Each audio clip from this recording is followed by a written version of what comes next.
This is Michael Merschel. I edit book reviews at the Dallas Morning News, and please read my new novel, Revenge of the Star Survivors, which just came out from Holiday House. And I am talking with Rabbi Sol Solomon on Days Gone By on UNC Radio. Oh, shalom, my friends. Shalom, my enemies. This is your old pal, Rabbi Sol Solomon, founder and spiritual leader of Temple Sons of Bitches in Great Neck, New York. And I am thrilled and delighted to be here on the Dave's Gone By radio program of the air, talking to a writer, talking to both a journalist and now a novelist. He's a very accomplished person and has been a book editor for the Dallas Morning News for many years. Why he wants to live in a place like Texas, I have no idea. But at least he gets to go out of Texas once in a while to get on the telephone and be in another place with us right here on the radio. Ladies and gentlemen, please welcome the author of Revenge of the Star Survivors, Michael Merschel. Hello, Rabbi. It's great to be here with you. Shalom, Michael. So is it Merschel or Merschel? I go by Merschel, but whatever you're comfortable with, Rabbi. I wouldn't want to make you angry. No, it's like Merschel, my bell. We will talk about your novel. Well, yes, we will. Okay, anyway, first of all, most important question. What is your level of Jewishness? You know, it's low, but I will say this is something, we will start off with some deep background on me, Rabbi. That I actually grew up in Colorado. Whoa! Yeah, and not only that, I spent 2 weeks as a high school student doing journalism camp right there on the campus of the University of Northern Colorado. You're kidding me! In Saban Hall, I think it was called. I don't know if that's still standing. I have no idea. It was probably should have been torn down about the time I was there. But anyhow, so it's good to be there. So I grew up in a neighborhood in Lakewood, and at the time, the nickname, it was Lily White Lakewood, as a friend referred to it. Well, yeah. In fact, I did a little bit of little theater. The neighborhood was so non-diverse that when we put on a show called Up the Down Staircase, which is this very 1970s kind of play about life at an inner-city school, as I recall it. Let me interject. That was written by a Jewish novelist named Bell Kaufman, who lived, I believe, to 102, which we should all. Well for me then, but maybe not. Maybe he's going to haunt me when we say what we did to the show, because not only did we not have for this diverse inner city story, we didn't have any kids of color try out for the show. So the part that I got, and if you can't tell by listening to me, I'm an extremely very white guy with dark curly hair. You're white like a matzo ball, for God's sakes, yes. Yeah, I am. And but they looked at me and they said, well, we didn't have any African American kids try out for this part, so we're going to cast you in it. And I said, well, what do I do about all these lines where he talks about his neighborhood and stuff? And they say, well, do this. Everywhere where he talks about being black, just say Jewish instead. Oh, did you get your Jewish jive down? Qualify me? Yeah, does that get me a discount on when I go into the temple? Can I buy I don't know. Well, wait. Are you a Jewish person? No, not at all. I'm Lutheran and Mormon, and I had no, Wait. You're part Mormon? My mom is. I was that way. So do you wear the funny underwear? Tell us some secrets of the Mormon faith. I don't know any, because I kind of stopped when I was in about the time about the age of the novel that I wrote. I'll tell you this, that in my neighborhood, the Lutheran church and the Mormon church are across the street from each other.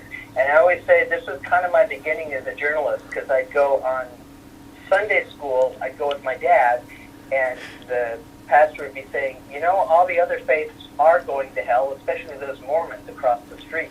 No. I visit with my mom on weekdays. They had Mormon Sunday school was on Thursdays at the time. I don't know why. Okay, that's because they're Mormons. Yeah. It works for them. And I'd go there and they'd say, well, all the other faiths are, if they're not going to hell, they're pretty darn close to it, including those Lutherans across the street. So I was kind of in the middle there, and thinking, they both can't be right. I'm going to have to work hard to get both sides of this story. And thus a journalist was born. And Not a bit. and you learned very quickly that both of those religions are essentially bullshit, which is kind of the thing there. Ooh, dead silence. Ooh. I had to kind of wing it. I don't know. I didn't realize it was a comparative religion course on the radio. Oh, it always is with me. I did not prepare a sermon for you. Because nothing compares to Judaism. I'll tell you that. But here's the deal. Do you actually believe either of them? Do you believe in Jesus at all? Do you believe in God, him or itself? Yeah, I do. But I also kind of feel live and let live. You know, it's like, hey, I had to figure it out for myself, and I would like other people to have the chance to do that on their own. I'm not so into the "you're going to hell" part of the religions.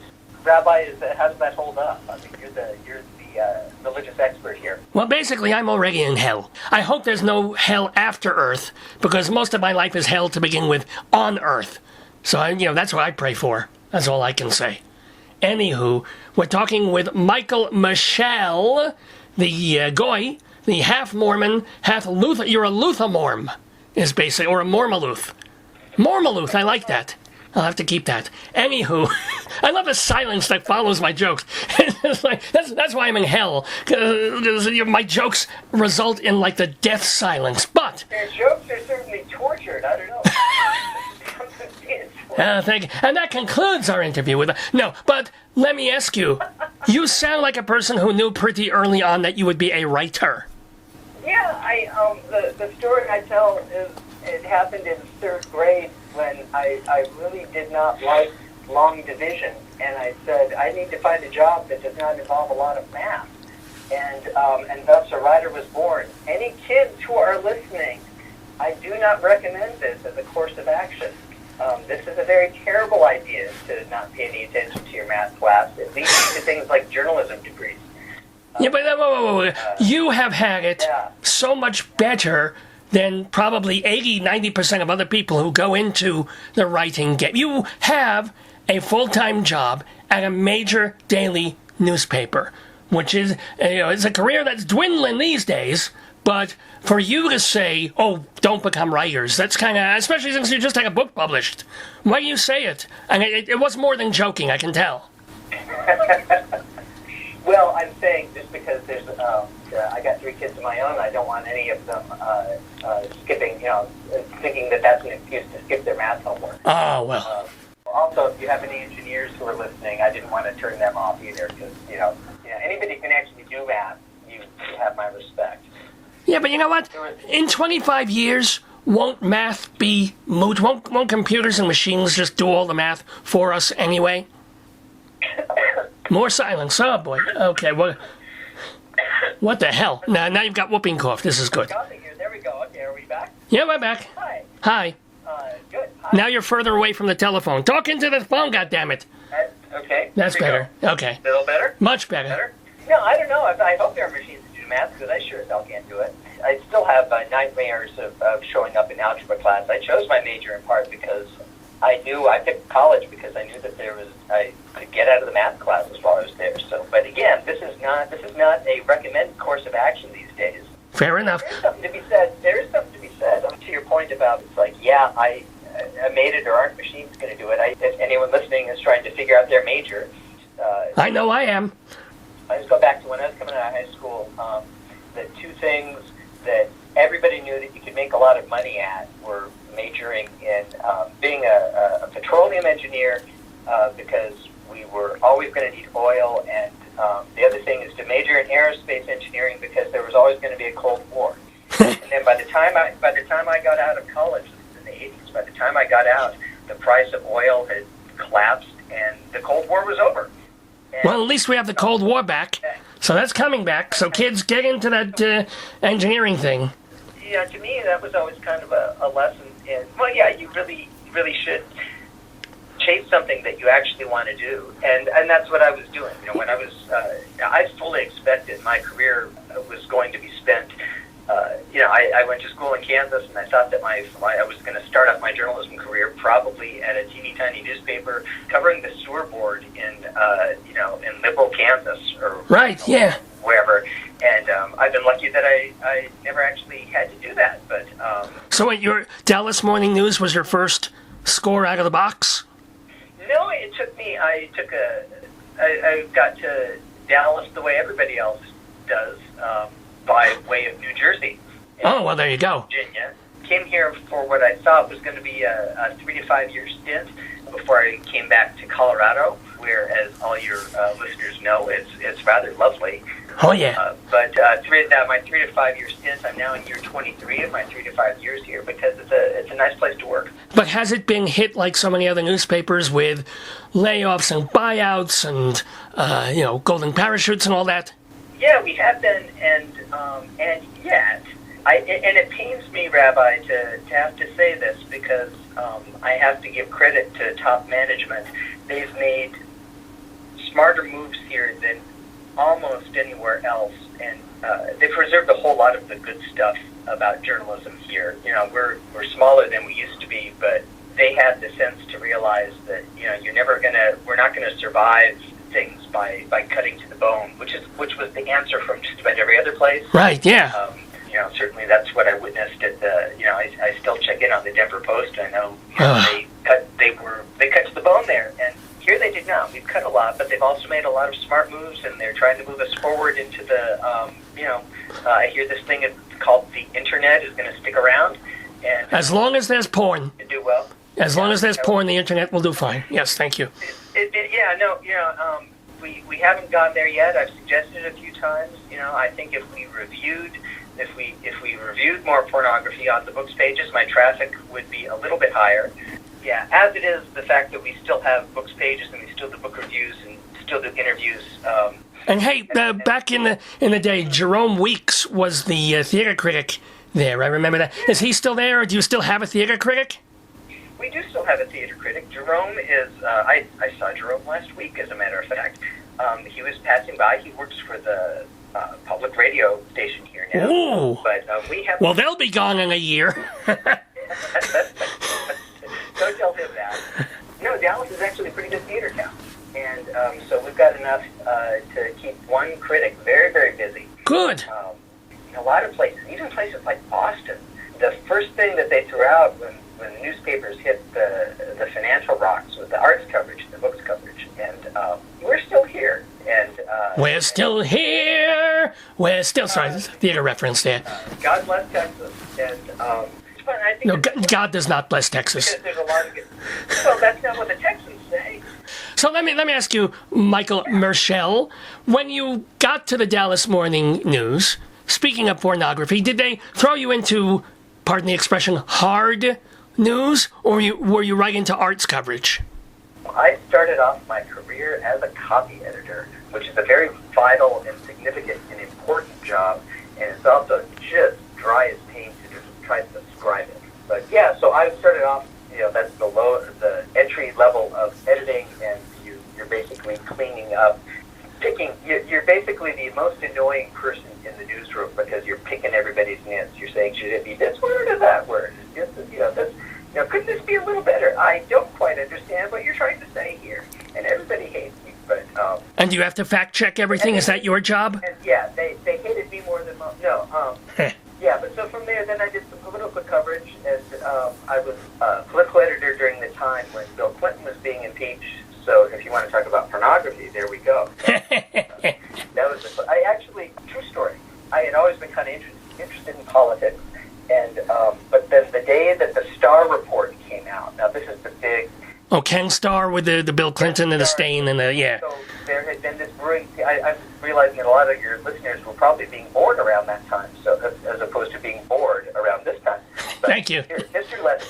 Big scandal involving... Everybody knows that the president had been involved, had apparently been doing something unseemly with an intern, and the prosecutor came out with this great big report that was full of salacious things, like describing what the president did with a cigar and what the intern allegedly, what parts of the executive privilege she had been grasping onto in great detail. Let's just say more than one president was Tricky Dick. Let's just leave it at that, yes? That's well put. Thank you. On that day, my job was to take the report and fit it to the space that we had, but I had to highlight all the naughty words in yellow highlighter and take it to our managing editor and say, here are all the dirty words we want to put in tomorrow's newspaper. So I'm scanning and making sure I have the right. This is kind of sex. Wait. But were the words actually dirty, or was it just penis, vagina, cigar? It was, well, for a newspaper, for a family newspaper, which my joke is always that we, here at the Dallas Morning News, we haven't had that talk with our readers yet. So you still use euphemisms like ding dong and hoo hoo? I'd have to get approval. He put the cohiba in her hoo hoo. I got it. Okay. In the print edition, at least. Online, anything goes. But anyhow, on that day, I was holding that highlighter, and I said, this is not exactly why I went to journalism school. This does not seem to have a lot to do with saving the world to me. So I eventually transitioned out, and long story short, I did a lot of features editing. It's nice that they let you migrate. It's nice that they allowed you to go to a place where you felt more comfortable instead of sort of keeping your nose in the same grindstone for year after year. Yeah, I think it's mostly that they kind of got sick of me in one place, and then they didn't hate me enough to fire me. But they eventually, and so when the first wave of buyouts began back in 2006, the people who had been doing books coverage beforehand both took a buyout. And my theory is they looked around the newsroom and they said, oh, there's Merschel. We think he can read. Let's have him edit the book reviews. And I said, when they first asked me, I said, oh, no, I've never edited criticism in my life. I'm not your guy. And they said, you don't understand, Mike. We would like you to edit the book reviews. And I said, okay, I'll do that. So you don't have to, I assume you write some, but mainly you're editing other writers' reviews of books. Yeah, I would be completely lost if I did not have a whole bunch of other smart people around me. It's a real good lesson in how you should always be nice to people, because I would be completely lost if I had to do this on my own. I had, from the very beginning, there were a bunch of people helping me out and making me look smart. People would say, oh, Mike, what a smart book section you have put together. And I said, you have no idea how many. It's the work of many, many, many people. So I was, So let me ask you, when one of the writers who submits a book review to the Dallas Morning News, do you have to read the actual book, or do you just edit the review? No, that's a good. I get that question a lot, and I point out that we get unsolicited. We get about 300 books a week. A week? Yeah. People ask, do you read them all? I try to tell them I do with a straight face, but I can never do it. So I say, no, I don't. And then the next question is, well, how do you decide? And so sometimes I give them the straight answer, which is I talk to a lot of people and I read the trade publications and try to figure out what are the most significant books of the week and which would, what would appeal most to my readers here. Then other times I say, well, I go alphabetically. 1 week we do all the A books and then the B books, or sometimes I tell them we go by color. Some weeks I do red books and some weeks green books, and I get the same silence that I'm getting from you right now. Well, when you get to the black books, I hope Native Son was on there. Just kidding. So you're assigning these, but it's not just that these reviews are coming to you over the transom. You're getting 300 books, and you're figuring, these 10 I'm going to assign to different writers and expect those reviews in the next 2-3 weeks. Is that more how it works? It's more like, operating it's like a little 5-story magazine each week is one way to look at it. Because I work with people I know. I try to work with people who actually know how to write, and not in a stuffy, literary kind of way either. I try to find people who actually can make books interesting. Because here is a shocking revelation that, is that books are actually really interesting. And writing about it can be a lot of fun. And I really, I think that there's this idea that a book's page has to be stuffy and it has to be boring, and that's nothing from the truth. It's just, it encompasses all kinds of things. That's been great fun. It's a challenge to convey that. Certainly, it's a challenge to convey that in a way that draws traffic online, because my theory is that a lot of people who read book reviews would rather be are off reading books instead of actually surfing the net endlessly. Certainly, if I could find a cat video of cats reviewing books, I would probably or if cats reviewing pornography, maybe that would. Well, actually, if you Google pussy, you'll probably get both on some level very quickly. I can't say that I'm going to try that. But Yeah. As if you've never. Oh, come on. We're talking with Michael Merschel, who is both the book editor for the Dallas Morning News and also now a novelist. Mazel tov. Thank you. What inspired you to write your young teen novel, Revenge of the Star Survivors? Well, basically, I'm needy and demand a lot of attention. And no, that's. Are you sure you're not Jewish? Okay, yeah. That's not. You'd be surprised. Someday we'll compare. Foreskins? I don't think so. Having a aside from that issue, having a Mormon mom is a lot like having a Jewish mom. I think without the Hebrew. You can compare this sometimes. I think Well, when your mother listens to this interview, will she shun you? Will that be it? She's possibly. We'll have to see. We're on our way there. So, what got it into your head? Oh, I'm going to write a whole book. I'll tell you, the story goes like this. Is that when I was in 7th grade, my family moved to Denver.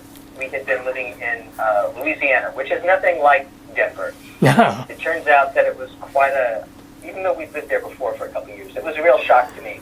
It took me a while to find my footing, and I was convinced that I had the very worst junior high experience that anybody could ever go through, in the way that only you can feel when you're 13. Everything is the very worst. Tales of a 7th grade nothing. Yeah, I hear you. Exactly. And then a few years after that, you grow up a little and you realize, oh, wait, it wasn't just me. Everybody thinks that they had a terrible junior high experience. And I thought at one point, well, I should write a story about my terrible experience. And then I realized, oh, no, that would be a terrible cliche. That'd be horrible. That'd be so embarrassing to have to be standing up in public and saying, hey, I wrote a novel about being a dork in junior high. How original. But? So I put it away. I put that idea away for a couple of decades. And then here's what happened. My oldest daughter was entering 7th grade. And on the night of orientation, I found myself up at a junior high school for the first time in probably 30 years. And it looked like my junior high school. They were built about the same time, and they had the same linoleum floor and the same cinder block walls that had been painted over 50 times, and the same, it had lockers lining the hallway, and I'm standing outside the gym, and it has that smell that smells like a junior high gym, that mix of sweat and floor wax, and the halls are crowded and noisy. And this group of girls comes kind of sauntering through the crowd, and they are, as best I can describe them, is that they are dressed and made up very aggressively. They have attitudes on their faces, and they have got this wild, outlandish clothing. I saw them coming, and I literally jumped back and put my back up against the wall. And I had to tell myself, Mike, you are a 42-year-old man. Nobody is coming to hurt you this time. It turns out that they were taking part in some skit on how not to behave at junior high, which had been done. And I started thinking, if I feel this strongly, if they have this strong an emotion about that time period 30 years later. It's PTSD, basically. JHS PTSD. It really is. Yeah, it is. Exactly. It's exactly what it was. So I came up with this idea, that there used to be a bumper sticker, and you still see it around now and then. The bumper sticker said, reality is a crutch for people who can't handle science fiction. Oh, that's cute. I like that. Yeah. And I thought, what would it be like if you took a kid to an extreme like that? And so the book itself is basically a series of journal entries by this kid. My character's name is Clark Sherman, and Clark writes journal entries. He is at a new school, and he's observing it as if he's a star explorer on an alien planet. He quickly runs into trouble, but he copes by thinking about all his favorite nerdy things, which includes Star Wars and this TV show called Star Survivors, a mashup of like Battlestar Galactica and this old show called Space 1999, and this other show that it'd be a terrible cliche if I mentioned it, but you can just imagine Does it involve Vulcans? Talking about yeah. Yeah. But so I described the book as it's basically Lost in Space if it had been written by Judy Blume. Ooh. So, although I always say lightning strike me if I compare our writing styles, just in the sense that I tried to write it realistically. Well, let me ask you, did you finish writing the book before you tried to get it published, or did you have a couple of chapters and an idea? At what point did it go from being a cool thing on your hard drive to actually having a publishing company, to Holiday House Books? It was long and tortured. Oh. But I did it in steps. The goal when I started writing was I just want to see if I can do this. I wrote a column for the Dallas Morning News recently where I had interviewed another Colorado author, as a matter of fact, as part of my day job. I interviewed a guy named David Lefkowitz who wrote The Tale of Edgar Sawtelle. And he told me that he had started writing his novel because he wanted to figure out how a novel worked. He said, I just want to see what happens. I've done software. I want to see if I can do a novel. He ended up on Oprah and sold like 10 million copies. Oh. Well, that's something I should copy that. I should mimic him in that sense. I started off with the goal of saying, okay, I'm going to write this just to see if I can get it done. But I gave myself a deadline of 2 years and finished right on my deadline. And then I said, okay, I've got this lousy novel here. And it was lousy. Oh. And I said, but maybe with a little bit of editing, I can turn it into something that I'd actually want to show somebody. And I did that, and I kind of got, okay, now I'm going to show some friends and see what they say. And if they like it, maybe I'll try to find an agent. They liked it, and I tried to find it. I said, great, I'm going to try to find an agent. And it took me a while, it took actually the first agent who saw it took it, but it took her like 6 months to say yes. My goal had been, she's a really, really good agent. I said, what I'll do is I'll get her to reject the novel, but when she's rejecting it, she'll have to give me some feedback as to what's wrong, and then I'll rewrite it and go find the person who will really be my agent. But it didn't work out. She actually liked it enough to take it on. It just took her, as agents will, forever. It took her forever, yeah. And there were two things when I submitted it. I said, well, if nothing else, I know I've done two things right in this novel. First of all, I'd worked really hard to get a bunch of details right, because I said it back in the world that I knew. Not because I was lazy, but because I was writing this all on nights and weekends, and I had to find something that didn't have to do a lot of research on. So based on my, the setting was back in the 1980s, which is something that I knew. I can do an 80s novel, and in fact, I've got this perfect scene in an arcade that is so funny and so good. I know I got that right. I know I nailed it. So after 6 months, the agent finally got back to me, and she says, well, you've got some good work here, but there are two things. First of all, the setting of the 1980s, nobody is going to buy a novel set in the 1980s in this age group. And second, this arcade scene you've done has absolutely got to go. Oh, okay. But as she said, if you're willing to do that, I'll work with you. I said, you're on. And so it took about let's call it 2 years of rewriting in 2 rounds. Wow. Yeah, I'm not exactly what you call a prodigy. But well, I didn't realize it took you 2 further years. And then, so a further 2 years went by. She took it on, and then she found a publishing house, Holiday House Books. I think it goes, I rewrote, and we submitted to about a dozen people. Most of them rejected it. A couple said, maybe, if you tweak it a little. And one said, I love it, and then she disappeared. But that was enough to say, okay, maybe we can still find somebody. So publishing a book, it's been really interesting to see this side of the business. I mean, it's a lot more like, I haven't dated since I was 19, but it's probably a lot more like finding a relationship than anything else, because you're going to kind of be out there, you're putting your whole self out there, and like 95% of the people are going to reject you. At least in my case, they're going to say, no, not for me, no, not for me. But then you find the one, if you can find the one who's the right match, then it works. And I was very lucky in that Holiday House, an editor at Holiday House, it clicked with her. This whole process took you 5 years once you picked the idea up again. Will you write a sequel, or is it like, no, I'm not going through all that again? I love the idea of writing more. I don't know if exactly what I'll do. I didn't envision this. Or the same genre kind of a thing, yeah. Yeah. Oh, I love the genre. The nice thing about writing for this age group is that it brings back a lot of memories about the books I read at that age. I read a lot of Judy Blume. I read A Wrinkle in Time, probably a dozen times. My favorite book of, possibly my favorite book of all time is The Phantom Toll Booth by Norton Juster, which I read 2-3 times a year. Wow. So those books meant so much. It's a huge, huge privilege to be filed in the same section of the library. Granted, mine, I don't know how many libraries are going to be in, but it's... Well, actually, what is the initial print run for this book? How many copies, do you know? I think they told me. They said about 5,000 copies. Ooh. If people want to buy it, they'll make more. We don't have to worry about running out. Michael, how can people buy copies? I know it's on Amazon.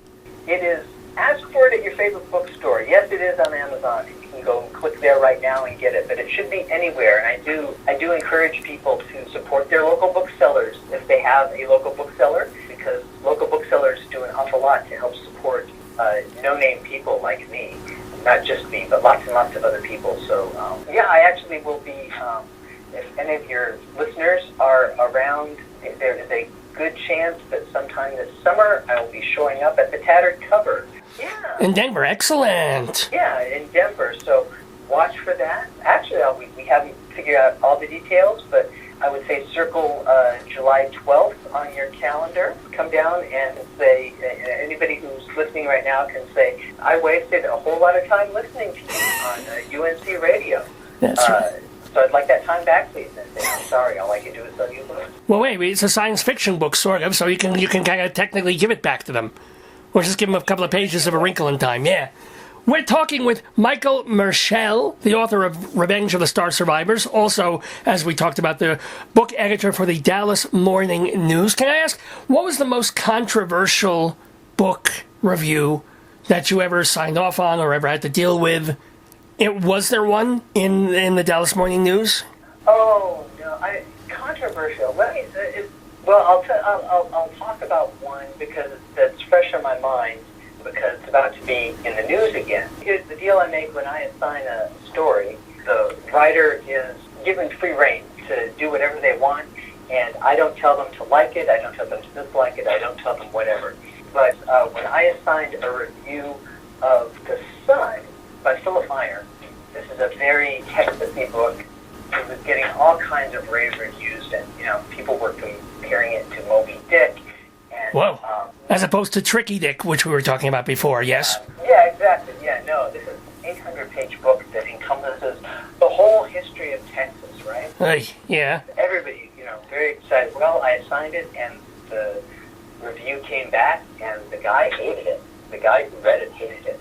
It was awkward because I had interviewed the author myself because he was coming to town. Well, did you feel you needed to pull or revise the harsh book review? No, that's the thing. I wouldn't. Why would I do that? Right, okay. It doesn't matter if the whole rest of the world liked it. The critic who read it just didn't. And as it turns out, I ended up reading it myself because of this interview, and I don't know if I would have used the same words that the critic did. I was not a fan of it. It was not for me. It was 800 pages of miserable people who began miserable and end miserable. I guess it was like... That sounds like the 5 books of Moses to me. Maybe it's like a long church service or something. I don't know. You don't... That's not how criticism works. You can't... You're not in the business to make friends. I had to publish negative reviews and then, within a few days run in and say hi to people and smile as I shake their hand and everything. And it's just... The mature people know that's how it works. I will say that The Sun, even though we did not care for it at the Dallas Morning News. It's about to launch as a massive, I forget what channel it is it HBO? Anyhow, it's a long, big, major... mini-series title. That's about to appear on cable TV, so I think he got over it. He's having the last laugh on you. That's true. They did not need our blessing to have great success. And you know what? I know, just to be fair, I have friends who read it and think the writing is spectacular, and that's good for them. It's just, it wasn't for you. Yeah. It happens. Let me ask you also, Mike Merschel, one of the things in your official bio notes that you've also done a little bit of writing for Prairie Home Companion. What did you do for them? How did that happen? First of all, like I said, it's a good thing. I grew up Lutheran. on the edge of the prairie, Lakewood. Prairie Home Companion for those of your readers who have readers. Do you have readers? My listeners cannot read, basically. Yeah. They finger paint. They may wish they were reading. There you go. Those of your listeners who are not familiar with it, so it's basically, Garrison Keillor, he tells a lot of down-home folksy jokes about growing up Lutheran, kind of edgy, kind of political, kind of timely sometimes, but it's very subtle. Mostly, a lot of jokes about Jello salad and pastors who go on for too long. I discovered the show. The show was well established by the time I discovered it, but right at the dawn, right when back in the 90s, again, this thing called the internet was just becoming a thing, and they had a web page, and they had contact information, and I said, you know what? I know this world that he's been talking about. I should write some stuff and see if they can use it. And so I wrote up a couple of what I thought were hilariously funny scripts, and I sent it in expecting never to hear from them again. And that was like on a Friday. And then on Monday, I got a call from the producer of the show. She says, Mike, this is the producer of Prairie Home Companion. We got your stuff. We can't use this. It's unusable. But we think you've got potential. Would you be willing to work with us? Well, yeah. That began about a 2-year, longer than that. I guess for about 4 years, I would contribute things. For those of your listeners who have listened to the show, sometimes it would be, one of their running jokes is about the ketchup advisory board. This fictional commercial talking about how wonderful ketchup is. Well, it is, yes. So I wrote fake commercials. I think I wrote notes, like when they would visit a town, I would try to come up with jokes about the place. I'm trying to think of stuff like this. Like I invented a commercial. I invented a company called Psychic Pizza. They're the pizza people who deliver the pizza before you know that you're going to want it. So if the doorbell rings and it's Psychic Pizza, and they know what you want to order, and they know where you left your wallet, and they know that your girlfriend is about to dump you. It killed for a Prairie Home crowd, but no, it sounds very funny, actually. A lot of stuff I've done has a very generational, specific audience. So, like if I say Prairie Home Companion to anybody under 30, they just kind of. Well, the show is still on the air. Garrison Keillor left a year and a half ago, but they've got a new guy in there, and it's still extant. It's still on the radio. A 10-year-old can find it. Still around, and but it makes me, having been able to just contribute to that show, and having met Garrison Keillor once, having him said my name and stuff, it makes me a real rock star among Lutherans. I've actually met some Lutheran pastors who just get all glowing eyes. Oh, Prairie Home Companion. They want to shake my hand and if I've done something major. But the other thing that I randomly did that was even more random that I had nothing to do with is that I appeared once, totally by chance, I ended up on Humans of New York. And that's the flip side. Nobody over 30, you say, Humans of New York, what's that? But people, Isn't it this photo essay about people or something, or what is it? Humans of New York is this, but I guess you're over 30, Rabbi. A little bit. This guy goes around New York and he interviews just common people and gets them to say, usually it's a lot more moving, it's like maybe he'll talk to a homeless person or maybe he'll talk to a guy in a nice suit standing outside and they'll say something about their lives. It's a really fun and fascinating site, but it's, he gets insane amounts of people who are following this site, and I had never heard of it. I was in New York on business. I was joking with my daughter the night before I left. I said, anything I should do for you while I'm there? She said, yeah, you should be on Humans in New York. And I said, oh, yeah, right, whatever. And I'm standing outside, I was at Columbus Circle in New York, and this guy comes up to me and says, excuse me. I go, yeah. And I'm thinking, I'm a Midwesterner visiting New York. I assume I'm about to be mugged. But no, it's just a guy at the camera says, hi, my name is Brandon. I do a website called Humans of New York. Can I take a picture? Wow. Seriously? Spooky. I said, okay. So he posts this thing, and I think nothing of it. But then a few days later, he takes that picture. I actually interviewed him for a story, and he interviewed me for the website. And it goes up, and all of a sudden, my Twitter feed is exploding with people saying, oh my gosh, I just saw Michael Merschel on Humans of New York. I said, really? You guys watch that? And I go and I check within a couple of days, just to give you a sense of the traffic that the site gets. within a couple of days, my photo had gotten like 138,000 likes.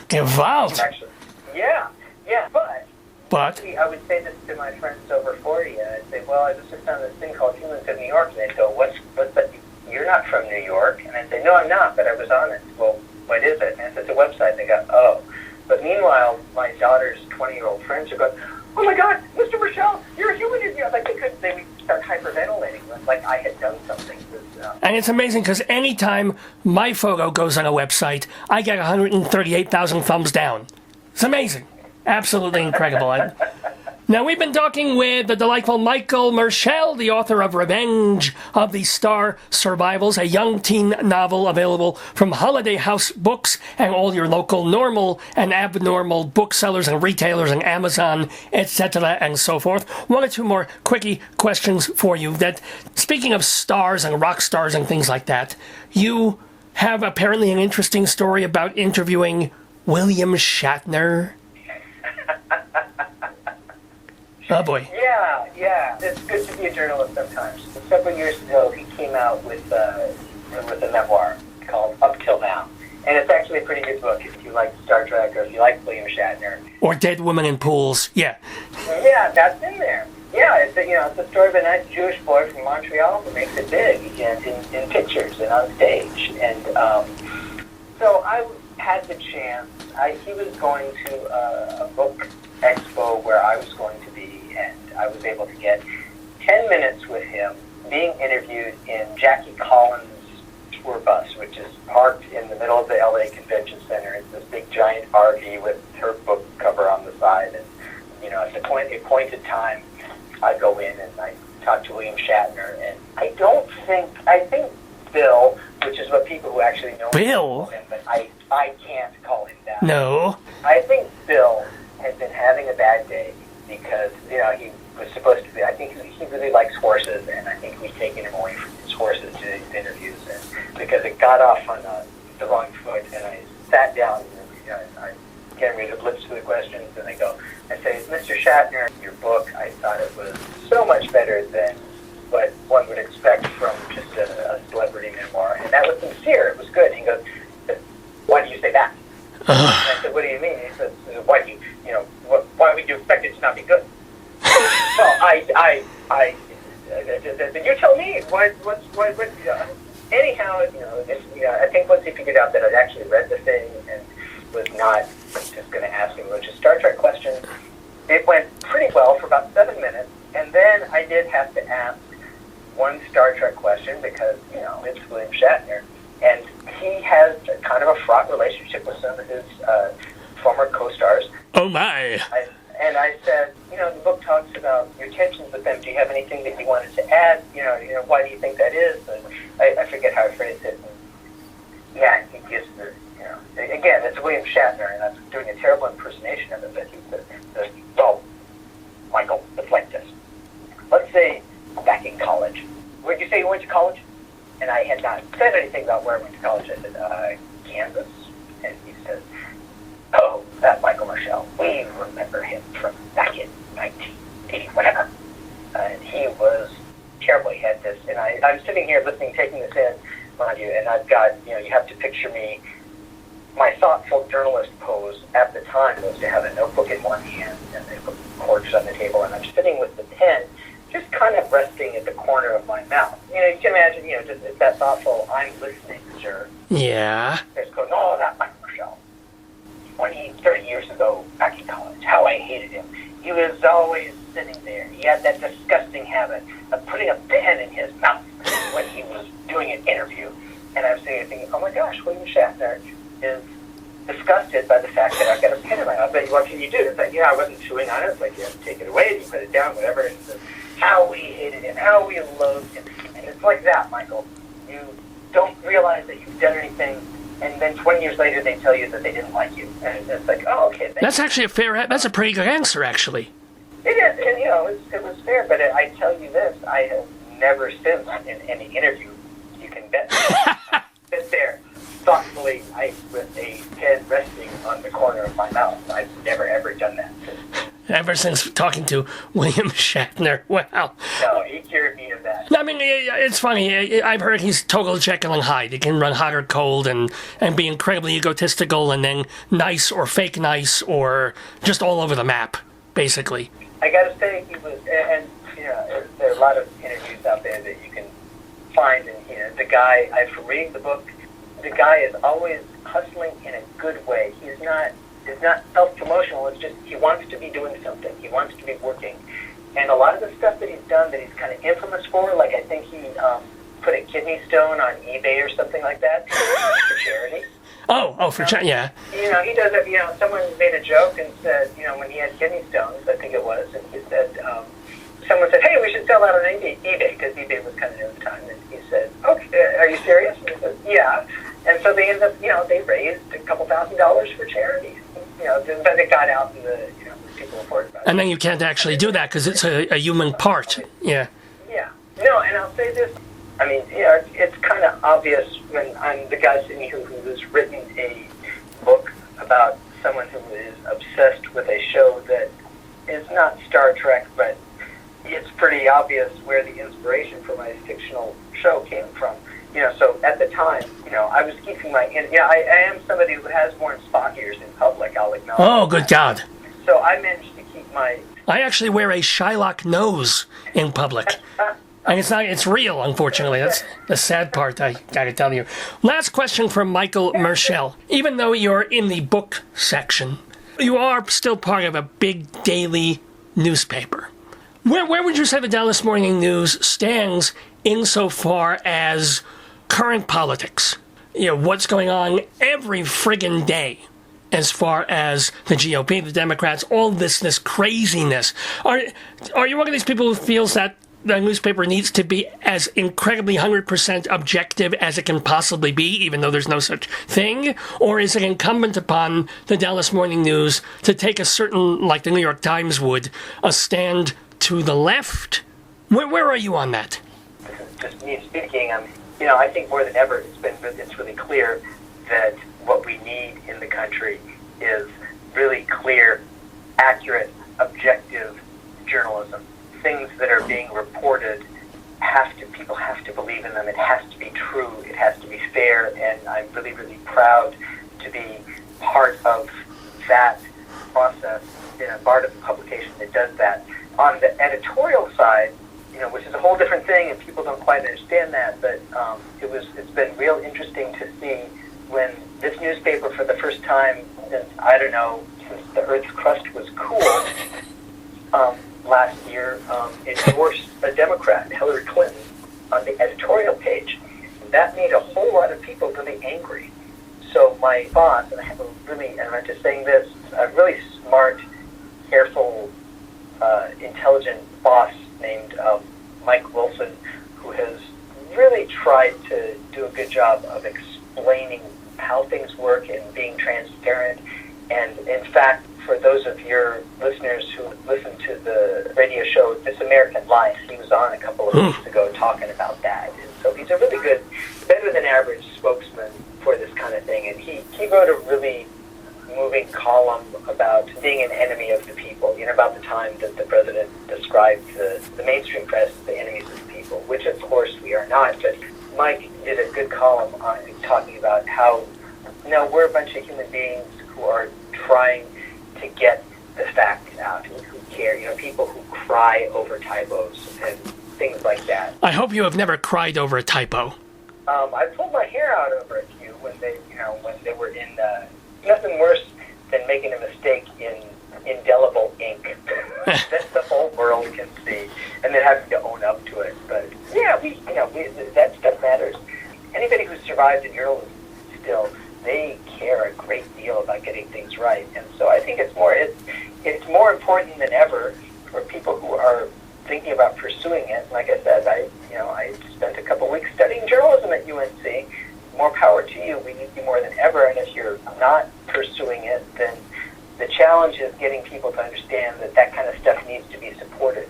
Real journalism needs subscribers. It needs people subscribing still to newspapers. Yeah. Whether it's the campus paper or the local public radio station, whatever it is, people need to, if they believe in that kind of stuff, they need to be supported, because we do have a generation that's come up thinking that all news is free and it should be free always. And we're at the point that people actually need to be actively supporting that. New York Times, the Washington Post have done a good job of getting that point across, saying, hey, if you want to keep democracy alive, we need to keep a free press alive. Well, I want to thank you for keeping our spirits and our laugh muscles alive. Oh, God, what a horrible segue that was. But we've been talking to Michael Merschel.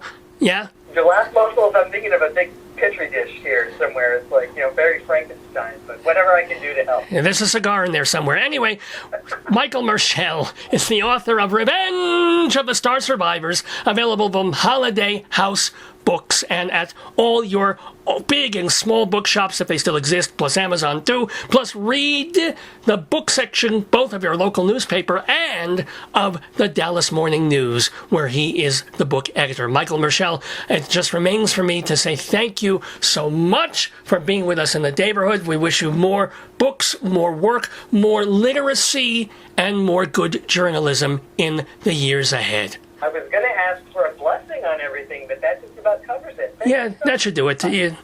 I'll email to you in Hebrew. It'll be good. Shalom. Shalom.